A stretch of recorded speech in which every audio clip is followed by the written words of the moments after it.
Did you know Grand Theft Auto was almost a game where you played a cop busting criminals? Welcome home, Carl. Thankfully, that's not the way things worked out.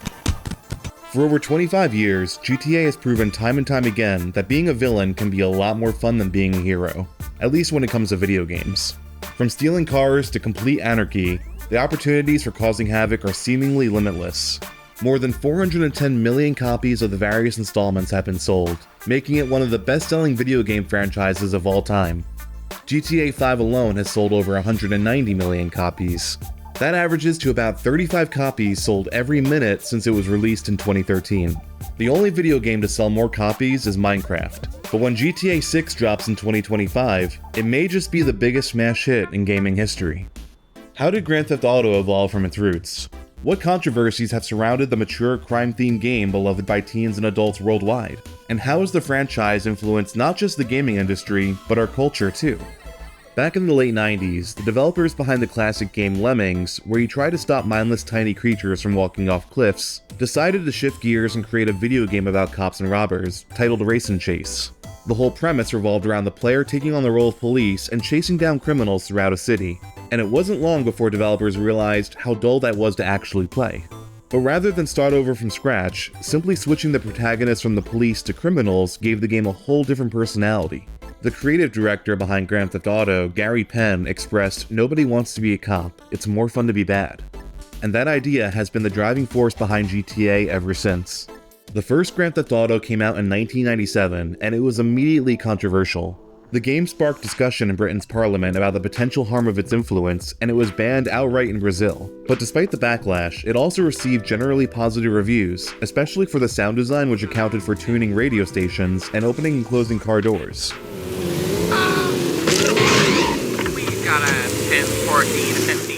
The freedom of movement and play outside of the structure of missions was also well regarded, but it wasn't exactly groundbreaking. GTA 1 was followed by two prequels set in 1960s London and then GTA 2, and while they were modestly successful with sales, they were almost stylistically identical to the first game. They didn't offer many new bells and whistles, which is partly why they're hardly remembered. The Grand Theft Auto that we all know and love was really born with GTA 3. Experience has taught me that a man like you can be very loyal for the right price. Coming out in 2001 on the PS2, GTA 3 took the franchise into 3D. Players were no longer viewing the city from above, but were instead racing through the streets up close and personal. The graphics were state-of-the-art for the time, and the game was light years more immersive than its predecessors. It even proved to be the best-selling game of the year despite coming out in the fall. Rockstar, the studio that took the reins of the franchise shortly after the first game was released, followed GTA 3 with Grand Theft Auto Vice City and then Grand Theft Auto San Andreas. Yeah, we do things differently. Each installment sold more copies and received higher praise than the last. These three hits established the three settings Grand Theft Auto has focused on for the last 20 years: Liberty City, Vice City, and San Andreas. They're largely inspired by New York City, Miami, and a combination of places in California like LA and San Francisco. But GTA cities are not completely faithful recreations of their real-life counterparts. Throughout the nearly 3-decade existence of the franchise, it has not been able to escape controversy. Over the years, various people busted for real-life crimes ranging from theft to murder have claimed the games inspired them to break the law, but Rockstar has never been found liable in these cases. However, the studio has been sued by artists and celebrities who claim their likeness was used in the games without their permission. It's unclear how these lawsuits have been resolved. In 2008, Grand Theft Auto broke into the online world and the next generation of gaming consoles with GTA 4.